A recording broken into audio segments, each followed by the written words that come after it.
Good evening, everyone. This is Melissa Thomas with Florida National News. Thank you for tuning into the Evening News Rundown today for your Wednesday, June 10th, 2020. Yes, the month just started and we're already on the 10th day, but thanks for sticking with us. Now, as always, we'd like to bring you the latest statistics for COVID-19 cases and deaths globally here in the US and in the state of Florida. So globally, according to the World Health Organization, they're reporting over 7.1 million confirmed cases and over 408,000 confirmed deaths. According to Johns Hopkins University here in the United States, they're reporting approaching 2 million confirmed cases, and we are at over 112,000 confirmed deaths. According to the Florida Department of Health's dashboard, we're seeing over 67,000 confirmed cases and 2,801 confirmed deaths.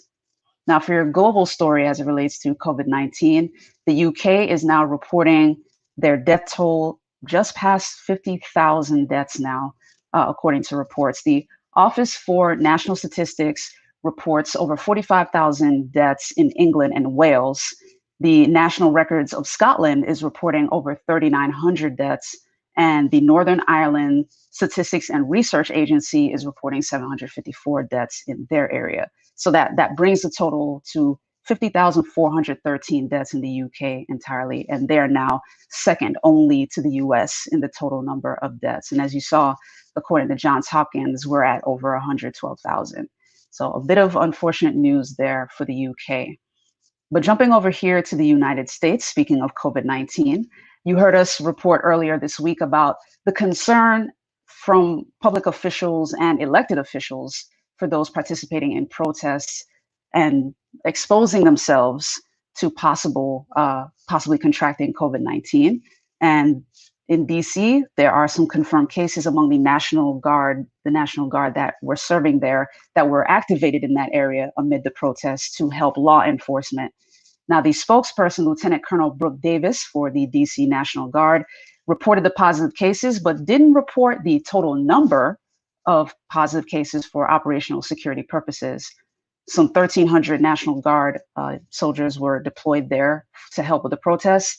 3,900 were deployed from other states to assist the DC National Guard with the protests that were happening from Saturday until now. And we're actually now seeing a large number of the National Guard folks being deactivated. As of today, a lot of them have been pulled out. So on Saturday, there were over 43,000 that were deployed on a national scale for over 24 states. And as of Tuesday, there are only over 38,000 that are currently still activated. But again, we continue to share our word of exhortation. Please continue to wash your hands, continue to wear your face masks and your gloves wherever you go, whether you're protesting, going to the supermarket, whatever it is you're doing. COVID-19 is still among us. We still don't have a cure yet. So please be careful. Continue to be careful. Now, in non-COVID-19 US news, coming out of New York, major police reform. New York plans to unveil the law enforcement disciplinary records for their officers. Now, there was a law that was in place that was protecting those records from being made publicly known. And now, given the course of the protests and the public demand for police reform, New York Governor Andrew Cuomo was saying that, yes, he will sign the bill to repeal that law. This law has protected those records for over a decade. So officially, once he signs that, those will be made public records. Given the pressure from the public protests, there are several other bills that are passing through the New York legislature, including all body cams for all state troopers, and police will be able to provide or be empowered to provide medical assistance and mental health assistance for those who are in custody. So those who are arrested or being held in police custody. Now, these are bills that were proposed years ago, but now as a result of the protests are now being passed through the legislature. So we'll continue to keep you posted on that. The only other state with a similar law that makes the disciplinary records publicly known is Delaware. So New York is making some major changes here. This brings us back to an audience question we actually asked you 2 days ago. So still want to get your feedback on that. What are your thoughts on police reform? What are your thoughts on the current call to defund the police? I use that word in quotes only because of the sort of confusion around it. But what are your thoughts on either abolishing the police, reallocating funds to other municipal services, defunding the police altogether? Let us know what your thoughts are on any side of the argument. We would love to hear from you. We would love to share your comments with our viewing audience as well as we head into our commercial break. All right, we're going to take a quick one and be right back with your Florida story.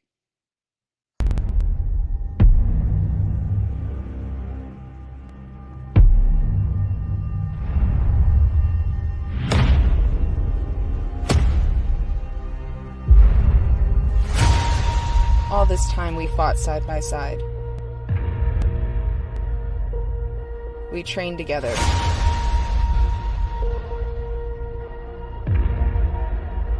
We lost together. And now, you're the only one standing in my way.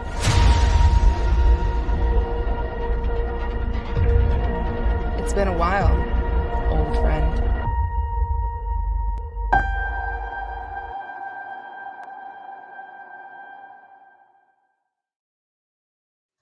Welcome back, guys, to the Evening News Rundown. Thank you for sticking with us. Now, jumping into the Florida story, those who are concerned about criminal and civil trials, those jury trials have been suspended, and the suspension is now extended out to the middle of July. So Florida Supreme Court Chief Justice Charles Kennedy, he issued an order on Monday stating that the extension will last until July 17th. Back in March, the extension was done till July 2nd, but he is extending that suspension, of course, due to COVID-19 concerns. And as of right now, they've launched a pilot program in 5 different judicial circuits across Florida to test using remote technologies to conduct different court proceedings. So here's a list of the districts that are currently doing this. The 4th district, which includes Duval, Clay, and Nassau counties. The 7th district, which includes St. John's, Flagler, Putnam, and Volusia counties. The 9th district, which of course includes Orange and Osceola counties.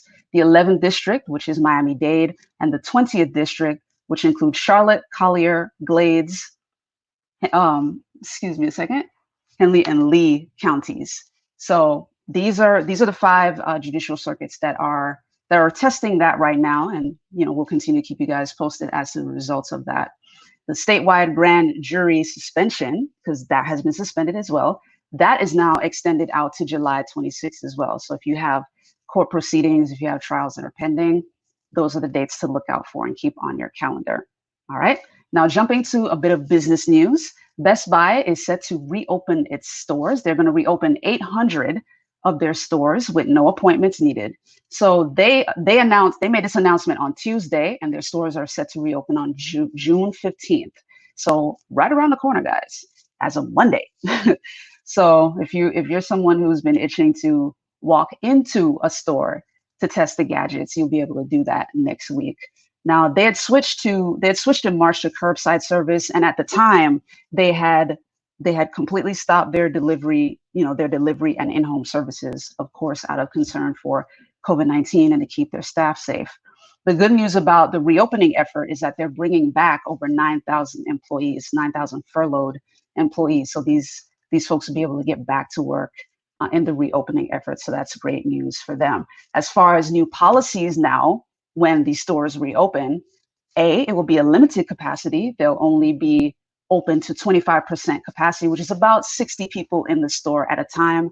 The employees will have to do health assessments when they first arrive on the job each day, including temperature checks. And for patrons who come to the store and don't happen to have a mask, they will be given one. So your best bet is probably to just carry one. Again, just staying safe and making sure to protect yourselves and others as well. So great news for Best Buy. That is really good to know. All right.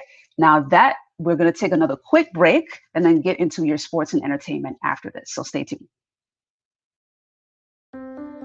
At Duke Energy, we deliver electricity and so much more, like free home energy assessments, rebates for energy-saving improvements, payment options to help you better manage your budget, and even bill credits for helping the community use less energy. So no matter what you're doing, we can help you make better energy choices every day. It's just another way we bring power to your life. How much can you save? Welcome back, guys. Thanks again for sticking with us. Now on to the sports story. And this one's a little close to home for those of us who are in Central Florida, particularly Orlando. The UCF Knights, the football team, is reporting that 3 of their players have tested positive for COVID-19. Now, 60 players had returned on June 1st for voluntary workouts and were tested at the time. Now, the 3 players that have tested positive, they're going to be isolated for 2 weeks as per usual procedure. The school is already contacting all those who have been in contact with the 3 players just to find out, doing their due diligence in terms of contact tracing. The players will not be participating in any other training activities at all for the next 2 weeks, and they will not be able to return to training until after they test negative for COVID-19, of course. So again, we'll continue to keep you guys posted on that. Bit of unfortunate news as football season starts to come closer and closer into the view. Now, jumping over to our entertainment news, we've got 2 stories for you guys tonight. Number one, AMC is set to open their theaters in July, fully by July. They've already opened several of their theaters in several countries, actually. So as of right now, their theaters are already open in Spain, Portugal, Norway, and Germany. They plan to open most of the US and UK theaters by July, which will be just in time for the opening of Christopher Nolan's summer blockbuster Tenet, which is set to open or release July 17th, and Disney's Mulan will release on July 24th. So as of right now, AMC, obviously they, like many other businesses, suffered a major loss in the first quarter. They're reporting $2.2 billion in losses after the theater closures.